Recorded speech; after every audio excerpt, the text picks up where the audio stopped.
નમસ્કાર, ન્યૂઝ 18 ગુજરાતીમાં આપનું સ્વાગત છે અને આપની સાથે હું છું મિત્તલ ખાણીયા। સમાચારો પર નજર કરીએ તો વરસાદને લઈને હવામાન વિભાગે મોટી આગાહી વ્યક્ત કરી છે। રાજ્યમાં 4 દિવસ વરસાદની આગાહી છે।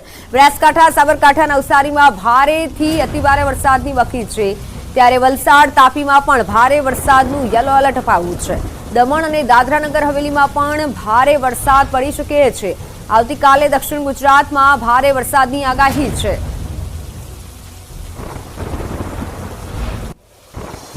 डे 2 के लिए बनासकांठा, साबरकांठा, नवसारी, वलसाड, तापी, दमन और दादरा नगर हवेली के लिए हैवी रेनफॉल की वार्निंग है और साथ में येलो अलर्ट जारी है।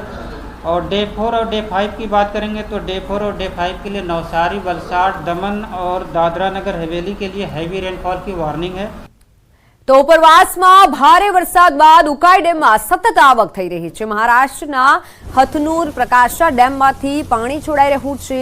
હાલ ઉકાઈ ડેમની સપાટી 333.61 ફૂટે પહોંચી છે। ભયજનક સપાટી 345 ફૂટ છે। ડેમનું રૂલ લેવલ 335 ફૂટ છે, જ્યારે પાણીની આવક 92,790 ક્યુસેક અને જાવક 6,170 ક્યુસેક છે। તો ડોસવાડા ડેમ ભયજનક સપાટીએ છે। ડોસવાડા ડેમની સપાટી 405 ફૂટ છે અને ભયજનક સપાટી 405 ફૂટ છે। ઉપરવાસમાં પડેલા ભારે વરસાદથી ગોધરાની મેશ્રી નદી પર આવેલો ચેકડેમ ઓવરફ્લો થયો। સિઝનમાં પ્રથમ વખત ચેકડેમ ઓવરફ્લો થતા સ્થાનિકોમાં ખુશી છવાઈ। સાથે ભૂગર્ભ જળ ઊંચા આવે તેવી શહેરીવાસીઓની અપેક્ષા છે।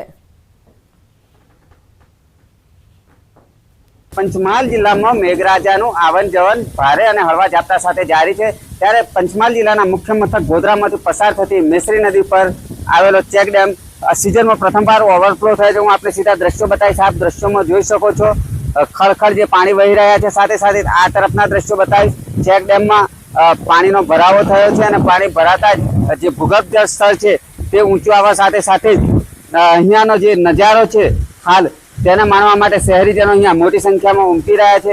સિઝનમાં પ્રથમવાર ચેકડેમ ઓવરફ્લો થયો છે। સાથે સાથે મેશ્રી નદીમાં પણ પાણી વહેતા થઈ રહ્યા છે।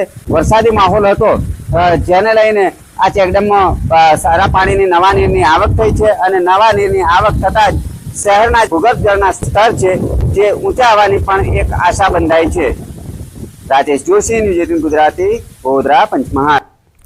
તો સુરતમાં માંડવીનો આંબલી ડેમ ભયજનક સપાટીએ છે। ડેમની પૂર્ણ સપાટી 115.80 મીટર છે। માંડવીના 27 ગામોને એલર્ટ કરાયા છે। નદી કિનારે પ્રતિબંધ લગાવાયો છે। ગુજરાતમાં સિઝનનો કુલ 68.90%, 19% જેટલો વરસાદ નોંધાયો છે। સિઝનમાં સૌથી વધુ કચ્છમાં 86.68% વરસાદ થયો। દક્ષિણ ગુજરાતમાં સિઝનનો 82.84% વરસાદ થયો। સૌરાષ્ટ્રમાં સિઝનનો 78.9% જેટલો વરસાદ નોંધાયો। ઉત્તર ગુજરાતમાં સિઝનનો 50.98% વરસાદ નોંધાયો। સૌથી ઓછો પૂર્વ મધ્ય ગુજરાતમાં 48.97% વરસાદ નોંધાયો છે। તો ગુજરાતનો આ સિઝનનો વરસાદ વિશે વાત કરીએ, 3 જિલ્લામાં સૌથી વધુ વરસાદ નોંધાયો। દ્વારકા, પોરબંદર, જૂનાગઢમાં સિઝનનો 100%થી વધુ વરસાદ પડ્યો। 7 જિલ્લામાં સિઝનનો 76 થી 100% સુધીનો વરસાદ પડ્યો અને 12 જિલ્લામાં સિઝનનો 51 થી 75% સુધીનો વરસાદ નોંધાયો છે।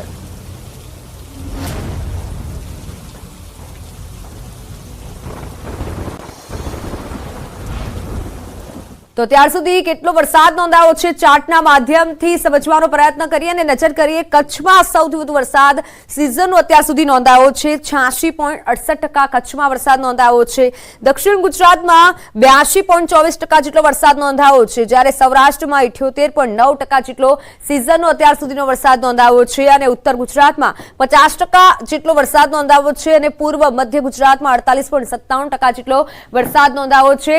અને હવે નજર કરીશું મેપના માધ્યમથી કે કેટલો વરસાદ નોંધાયો છે। મેપના માધ્યમથી સમજવાનો પ્રયત્ન કરીશું કે અત્યાર સુધીનો સિઝનનો કેટલો વરસાદ નોંધાયો છે અને તે પ્રમાણે જો નજર કરવામાં આવે મેપના માધ્યમથી સિઝનનો અત્યાર સુધી કેટલો વરસાદ નોંધાયો છે, તો આ સાથે જ દ્વારકામાં સૌથી વધુ વરસાદ નોંધાયો છે. પોરબંદર, જૂનાગઢમાં સૌથી વધુ વરસાદ નોંધાયો છે. 100%થી વધુ નોંધાયેલા વરસાદની વાત કરીએ, દ્વારકામાં સૌથી વધુ વરસાદ નોંધાયો છે. અને ત્યારબાદ ભુજ અને કચ્છમાં, ગીર સોમનાથ અને આ તરફ દક્ષિણ ગુજરાતમાં ભરૂચ, સુરત, તાપી, નવસારી, વલસાડમાં વધુ વરસાદ નોંધાયો છે. એટલે કે 100% સુધીનો વરસાદ નોંધાયો છે. અને ત્યારબાદ જે તમે યલો કલર જોઈ રહ્યા છો, મોરબી, જામનગર, રાજકોટ, અમરેલી, ભાવનગર, મહેસાણા, સાબરકાંઠા, ખેડા, આણંદ, વડોદરા અને નર્મદા સાથે ડાંગની જો વાત કરવામાં આવે તો 75% સુધીનો વરસાદ નોંધાયો છે. અને હવે વાત કરીએ તો ગુજરાતના કુલ 207 ડેમમાં 59.36% જળ સંગ્રહ છે.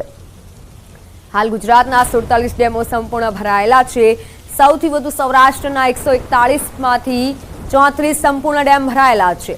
દક્ષિણ ગુજરાતના 31માંથી 7 સંપૂર્ણ ડેમ ભરેલા છે. કચ્છના 20માંથી 6 ડેમ સંપૂર્ણ ભરેલા છે. ઉત્તર મધ્યના 1 ડેમ પણ સંપૂર્ણ ભરેલા નથી. સૌથી વધુ જળ સંગ્રહ દક્ષિણના ડેમોમાં થયો છે. દક્ષિણ ગુજરાતના ડેમમાં 70.32% જળ સંગ્રહ થયો છે. સૌથી ઓછો ઉત્તર ગુજરાતના ડેમોમાં જળ સંગ્રહ થયો છે. ઉત્તર ગુજરાતના ડેમોમાંથી સૌથી ઓછો 28.4% જળ સંગ્રહ થયો છે.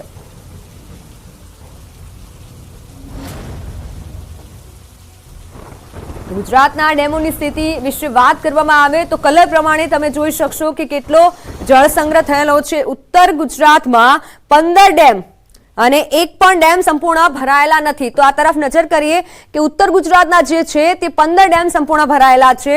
અને જો હવે વાત કરવામાં આવે તો તમે મેપના માધ્યમથી સમજી શકશો કે કેટલી જળ સંગ્રહ છે. અને કચ્છની વાત કરીએ, કચ્છના 20 ડેમ જે છે તે ભરાયેલા છે. આ 20 ડેમ કચ્છના છે, ભરાયેલા છે. કચ્છમાં આ વખતે સારો વરસાદ થયો છે, સંપૂર્ણ ડેમ ભરાયેલા છે. અને ગુજરાતના કુલ 207 ડેમ છે, જેમાંથી 47 સંપૂર્ણ ડેમ ભરાયેલા છે. આ વખતે સારો વરસાદ થયો છે, જેમાં ઘણા એવા ડેમ છે કે જે સંપૂર્ણ ભરાઈ ચૂક્યા છે. ગુજરાતના કુલ 7 ડેમમાં 47 ડેમ સંપૂર્ણ ભરાયેલા છે. અને આ સાથે જો વરસાદની સ્થિતિની આપણે નજર કરીએ, ગુજરાતના કુલ 207 ડેમમાંથી 47 ડેમ ભરાયેલા છે. તો ઉત્તર ગુજરાતના ડેમો ખાલીખમ છે, એક પણ ડેમ સંપૂર્ણ ભરાયેલો નથી. ખેડૂતોને સિંચાઈ માટે તકલીફ પડી શકે છે. બનાસકાંઠાના દાંતીવાડામાં 20.7% જળ સંગ્રહ છે. મહેસાણાના ધરોઈ ડેમમાં 38.95% જળ સંગ્રહ છે.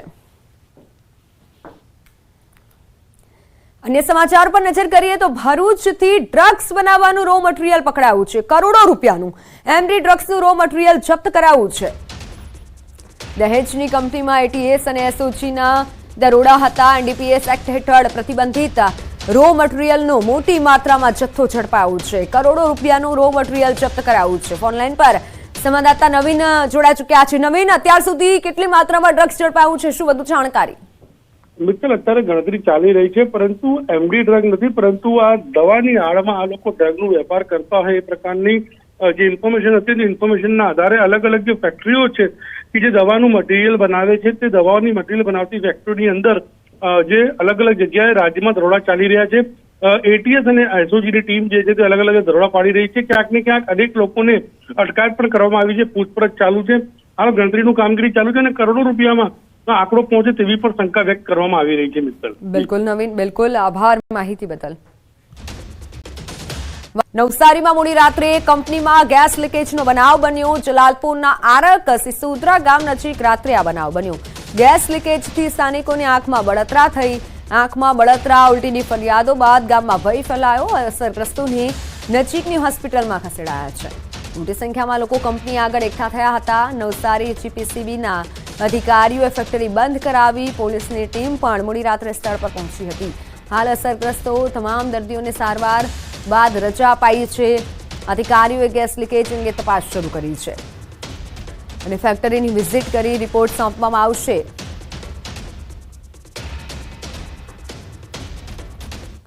વડોદરામાં ચાંદીપુરા વાયરસનો કહેર વકર્યો છે. શંકાસ્પદ વાયરસથી સારવાર લેતા 2 બાળકોના મોત નીપજ્યા છે. બંને બાળકોના મોત ચાંદીપુરા વાયરસના રિપોર્ટ હજુ બાકી છે, પરંતુ તેઓના મોત નીપજ્યા છે. પંચમહાલના ગોગંબાના 2 વર્ષીય બાળકનું મોત નીપજ્યું છે. કોટાલી ગામના 10 વર્ષના બાળકનું સારવારમાં મોત નીપજ્યું. સયાજી હોસ્પિટલમાં અત્યાર સુધીમાં 21 બાળકોના સારવારમાં મોત થયા. છેલ્લા 24 કલાકમાં વધુ એક બાળક શંકાસ્પદ ચાંદીપુરા વાયરસની સારવાર માટે દાખલ કરાયું છે, પરંતુ રિપોર્ટ હજુ પેન્ડિંગ છે. 2 બાળકોના મોત નીપજ્યા છે. વડોદરામાં વધુ એક દુષ્કર્મની ફરિયાદ નોંધાઈ છે. લોનના ચક્કરમાં ફસાવી દુષ્કર્મ આચર્યાની ફરિયાદ નોંધાઈ. 3 લોકો સામે નામ સહિત ફરિયાદ નોંધવામાં આવી છે. કેફી પીણું પીવડાવી દુષ્કર્મ આચર્યાની ફરિયાદ નોંધાઈ. દુષ્કર્મ આચરતા ગર્ભવતી બની હોવાની ફરિયાદ નોંધાઈ છે. સયાજીગંજ પોલીસે એક આરોપીની ધરપકડ કરી છે. હજુ 2 આરોપી પોલીસ પકડથી દૂર છે. આરોપીને કોર્ટમાં રજૂ કરી 7 ઓગસ્ટ સુધીના રિમાન્ડ મેળવાશે. વાત રાજકોટની. રાજકોટમાં અલ્પના મિત્રના ઘરે તપાસ. પૂર્વ ચીફ સિટી એન્જિનિયર છે અલ્પના મિત્રા. મ્યુનિસિપલ કમિશનરના આદેશ બાદ તપાસ, જ્યારે વિજિલન્સ તપાસમાં દસ્તાવેજ મળી આવ્યા છે. થોડા દિવસ પહેલા રાજીનામું આપ્યું હતું. આવાસ કૌભાંડમાં નામ આવતા રાજીનામું આપ્યું હતું.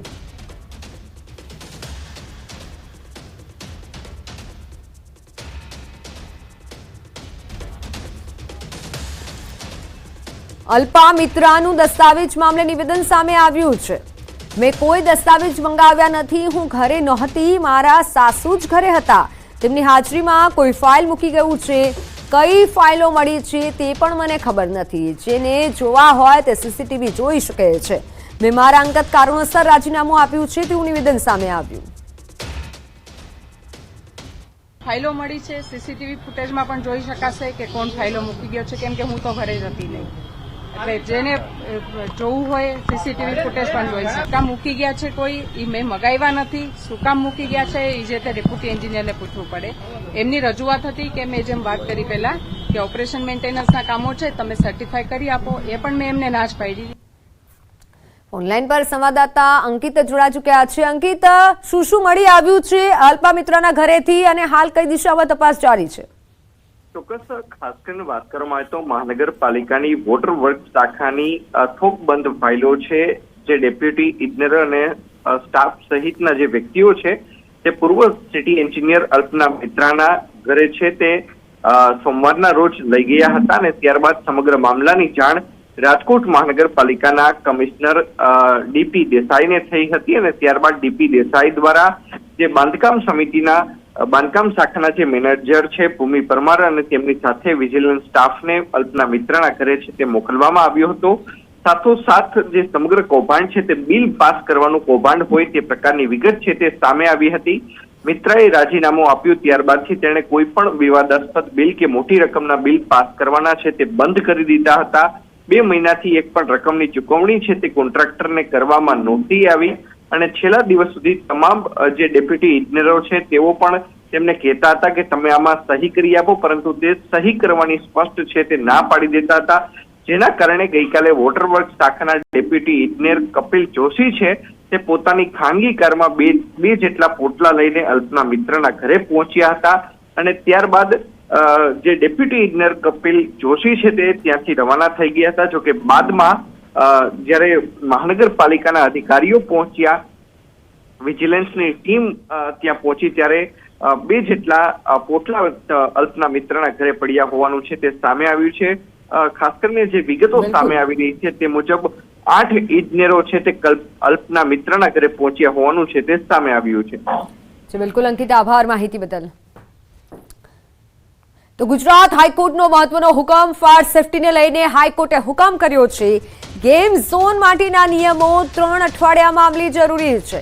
શાળાઓ સહિત ઇન્ફ્રાસ્ટ્રક્ચરનો રિપોર્ટ રજૂ કરવા હુકમ કર્યો. તમામ શાળા ફાયર સેફટીના નિયમોનું પાલન કરે. રાજ્યના ફાયર વિભાગના વડા રિપોર્ટ રજૂ કરે. આ સાથે કોર્ટે કહ્યું છે કે કોઈ એક શહેરની ફાયર અને ઇમરજન્સી સર્વિસ માત્ર એ શહેર પૂરતી સીમિત નથી. તમામ ઝોન સંકલનમાં કામ કરે તે પણ આવશ્યક છે.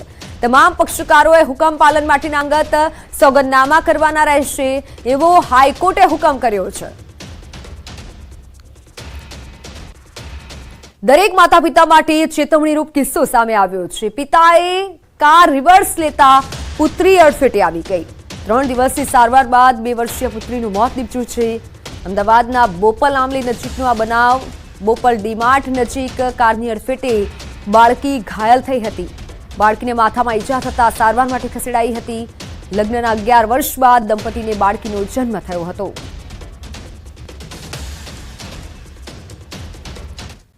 વાત સુરતની. સુરતમાં હત્યાના આરોપીનું કાઢ્યું સરઘસ. પોલીસે આરોપીને કાયદાનું ભાન કરાવ્યું છે. બિલ્ડર આશિફ કુરેશીની હત્યા કરી હતી. ફેઝ અને તબરેઝ નામના આરોપીનું સરઘસ પોલીસે કાઢ્યું છે. લોકોમાંથી ડર દૂર કરવા પોલીસે આ મોટી કાર્યવાહી કરી છે.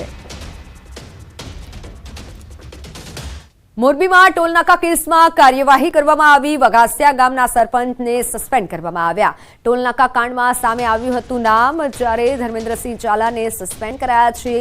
રિપોર્ટ બાદ ડીડીઓએ મોટી કાર્યવાહી કરી છે અને વઘાસિયા નામના સરપંચને સસ્પેન્ડ કરાયા છે.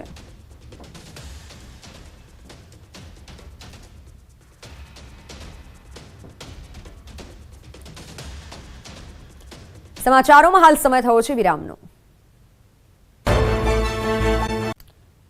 Welcome back. બાંગ્લાદેશ મુદ્દા પર દિલ્હીમાં મહત્વની બેઠક. સરકારે બોલાવી છે સર્વદળીય બેઠક. કેન્દ્રીય મંત્રી એસ જયશંકર જાણકારી આપશે. બેઠકમાં કેન્દ્રીય ગૃહમંત્રી અમિત શાહ ઉપસ્થિત રહેશે. રક્ષામંત્રી રાજનાથસિંહ પણ બેઠકમાં ઉપસ્થિત રહેશે. સંસદ ભવન પરિસરમાં મહત્વની બેઠક યોજાશે. બાંગ્લાદેશના રાજકારણમાં તખ્તાપલટ. શેખ હસીનાએ પીએમ પદેથી રાજીનામું આપ્યું છે. તો ભારત બાંગ્લાદેશ બોર્ડર પર હાઈ એલર્ટ છે. દિલ્હીથી શેખ હસીના લંડન જવા માટે રવાના થશે. સૂત્રો તરફથી વિગતો સામે આવી રહી છે. પાર્ટીના ઘણા વરિષ્ઠ નેતાઓ પણ દેશ છોડી શકે છે. પ્રદર્શનકારીઓએ પીએમ નિવાસ સ્થાને તોડફોડ કરી હતી. ભારત સરકારે ટ્રાવેલ જાહેર કરી છે, ટ્રાવેલ એડવાઇઝરી જાહેર કરી છે. શેખ હસીના બાંગ્લાદેશના ઇતિહાસમાં સૌથી લાંબી સેવા આપનાર પીએમ છે. વર્ષ 1996માં શેખ હસીના પ્રથમ વખત પીએમ બન્યા હતા. 2009 થી 5 ઓગસ્ટ 2024 સુધી 10મા વડાપ્રધાન રહ્યા છે અને હવે તેઓએ રાજીનામું આપી દીધું છે.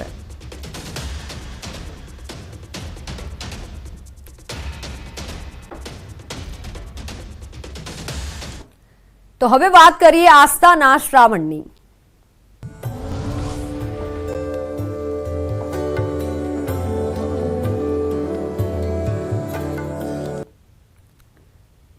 પવિત્ર શ્રાવણ માસનો પ્રારંભ થઈ ચૂક્યો છે અને હર હર મહાદેવના નાદથી શિવાલયો ગુંજી ઉઠ્યા છે. ત્યારે ગોંડલથી 4 કિલોમીટર દૂર વેરી તળાવની બાજુમાં આવેલા સુરેશ્વર મહાદેવ મંદિરમાં પણ ભક્તોની ભીડ જોવા મળી છે. 350 વર્ષ જૂના આ મંદિરનું નિર્માણ રાજપીસર ભગવતસિંહજીએ કરાવ્યું છે. શ્રાવણ મહિના દરમિયાન મંદિરમાં વિશેષ આરતી કરવામાં આવે છે. જય શામના નાદ સાથે શહેરીજનો અને આજુબાજુના વિસ્તારના ગ્રામ્યજનો બહોળી સંખ્યામાં ભગવાન મહાદેવજી દાદા સુરેશ્વર દાદાના દર્શનનો લાભ લેવા પધારે. અમાસના દિવસે પ્રસાદીનું પણ અહીંયા આયોજન હોય છે અને ભગવાન સુરેશ્વર મહાદેવના જયસુરના નાદ સાથે અનેક ભાવિક ભક્તો અહીંયા જોડાય છે. 3 વાગે વહેલી સવારે 3 વાગે આરતી થાય છે તો સાંજના 7 વાગ્યા લગનની આરતી હોય છે અને ભગવાન સુરનાથ બાપા દરેકની મનોકામના પરિપૂર્ણ કરે છે. જય શ્યામ, જય સુરનાથ. 5 વાગ્યાની આરતીમાં છેલ્લા 20 વર્ષ ત્યાં રેગ્યુલર આવું છું. દાદાની અસીમ કૃપાથી અમારે આખા પરિવારને સુખ, શાંતિ અને સમૃદ્ધિનો આનંદ થાય છે. અને જઈએ અમે અહીંયા આરતી કરવા કે દર્શન કરવા રોજ રાબેતા મુજબ શ્રાવણ મહિનામાં આવીએ છીએ ત્યારે અમને અહીંયા ખૂબ જ શાંતિનો અનુભવ થાય છે. તો સમાચારોમાં હાલ બસ આટલું જ. નજર કરીએ ટોપ 3 હેડલાઇન્સ પર. રાજ્યમાં 4 દિવસ વરસાદની આગાહી. શ્રાવણ મહિનાના બીજા દિવસે શિવ મંદિરોમાં ભક્તોની ભીડ. ગુજરાતમાં સિઝનનો કુલ 68.19% વરસાદ.